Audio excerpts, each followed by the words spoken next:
Welcome to One Word a Day. I'm Sophia, pilot into the universe of Chinese. Let's continue exploring ocean/industrial age concepts. And today we're going to talk about 分类, separate type. And that's the translation for classification, because classification is about sorting out similar looking things into different categories or groups. Classification is I guess in today's age is commonly used because as humans, we need to group things into a type, prototype, or stereotype, into a type, so that is reducing our cognitive load. Otherwise, each individual piece has got so many dimensions. It's hard to wrap up a mind around. So that's a human simplification effort to classify things. And this is a kind of a consistent cognitive need that in ancient times, we already faced that. That today in unpacking, I will show you like ancient times, people already recognize it's hard to do this classification thing. Okay, 分类. 分 is the separate or cut into pieces. It's very straightforward. It's made of this cut, this knife thing. So we use the knife to signify the tool induce the action. So knife is used for cutting, right? So in the middle, this knife symbol, I guess you can see there's two edges or one edge, and then this is the handle of the knife. And then the result of cutting is something into two pieces. So it's just visually show you the action and the result of cutting. And we use this as separation. Straightforward. Okay, let's focus on 类, because this is a lot more complicated. You can see simplified versus traditional. A lot of information got lost over there. We do have the right symbol, 米, on the top. And then this originally was 犬, means dog. But when simplified, that dot get lost. So it becomes da. So the whole thing, this lei, becomes da, big rice. Like, it doesn't make any sense. Even if ancient rendering doesn't come directly. But like, this is straightforward. Lei is a lot more twisted, a lot more nuanced, that we need to kind of harder to wrap our mind onto. Okay, so we do have the right symbol on the top left corner, which is a cross, quadrant, and then the grains. So the right symbol already came from categorizing rice, because I would imagine ancient times, rice actually as a tax form, because we don't, I guess ancient times, not everybody need to use currency to pay tax by, cut a portion of your wage, use that, not really, be taxed from your wage directly to the money funneled to government, right? Ancient times, probably not majority of the population don't need to use such currency.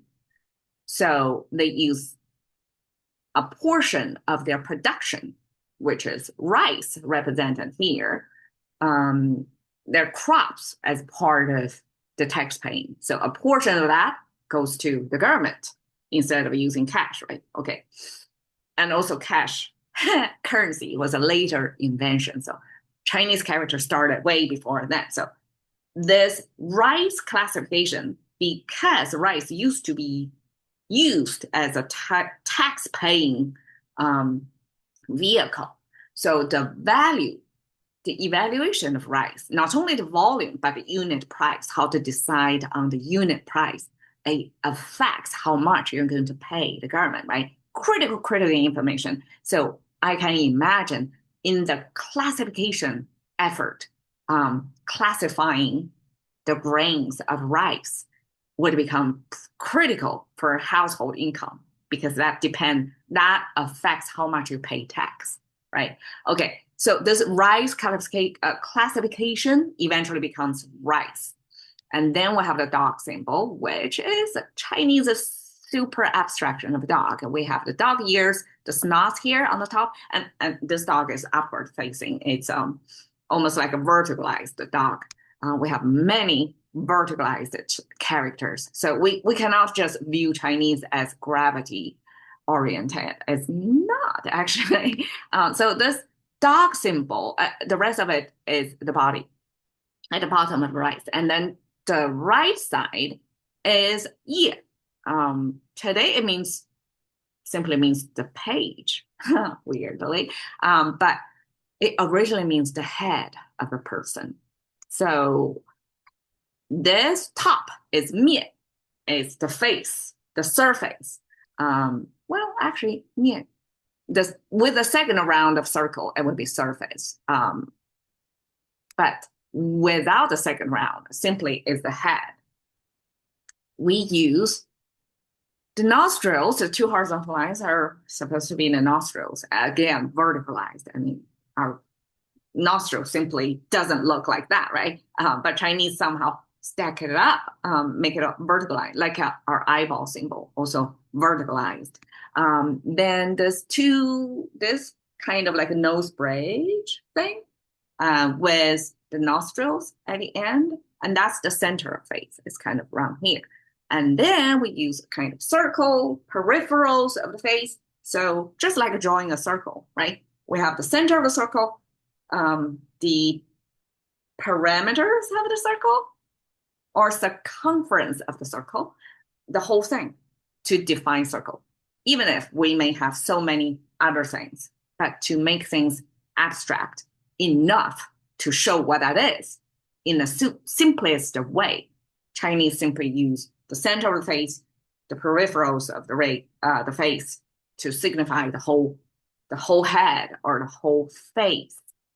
Okay. Then it's fitted on top of a human body. So here we're simply, well, the human body, I guess, I have to explain a little. It's a side view of human body. The front is the front side of the body, and the back is got more curvatures, and it almost looks like a kneeling position of a person. That this curve in part is the knee, and then you have the upward heel pointing upward, because ancient times when people sitting before the invention of chairs, okay, it's a later thing. Before that, people sitting on their heels a lot of times. I mean, today, a lot of fitness influencers talking about squatting, the benefit of squatting. Apparently, ancient times, that was one of the common postures, and other common postures, including the sitting on heels for extended time, because no chairs. So human body adapt to the no chair situation, and sitting on heels was common practice back then. Nobody complained, at least we don't know, right? And this head symbol sitting on top of somebody's seated on heel position, looks like that's the right side.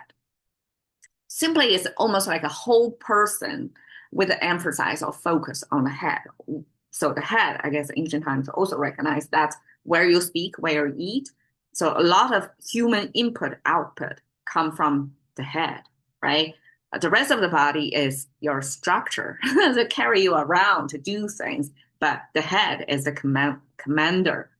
So back then, it was, I guess, just from this construction here, it was recognized that humans, we have a human body and human head, and head was significant enough to be singled out and emphasized here. And that emphasizing this cognitive function of human mind next to the rice. So these two parts make the concept of, okay, it's already pronounced as lei, okay, but today it was not in use anymore. So this rice plus this big-headed person, it didn't survive to contemporary Chinese, let's say. Maybe some scholars in some stocked away archive have this character, but it was not in circulation in today's contemporary language. But that character means it's hard to differentiate, hard to discern. And my interpretation is this cognitive function emphasized here to differentiate the grains, the rise.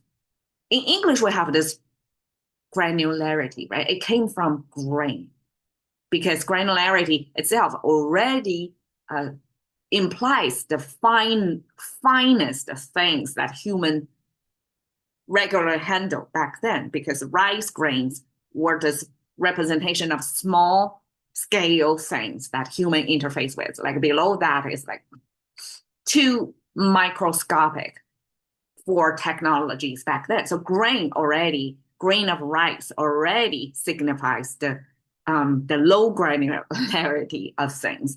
So just like that, this rise of grains became this, I guess, challenge cognitively for people to discern. So eventually this late concept was used to describe hard to tell or hard to differentiate or hard to see.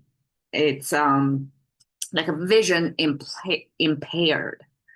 That plus the dog symbol actually means type of dogs. So I guess ancient times also have this pondering of dogs classification, like basically taxonomy, classification of things hierarchically to kind of track down which generate which, what bloodline, right? Sort things out was quite an endeavor before or now probably too. So this dog classification probably was something people recognize is hard to tell, even if later days we have, but just like humans, we have different race, right? But humans comes in variety, and lots of humans are blended, hybrid of multiple bloodlines. That's very distinctive. So how do you classify people in that way? So saying we just practice that classification here on the dogs, on the rice of grains, and give us like a big headache thing. And that's the origin of type. So 分类 simply is to the effort, try to separate types. And that's classification, 分类. Thank you for your time. See you another day.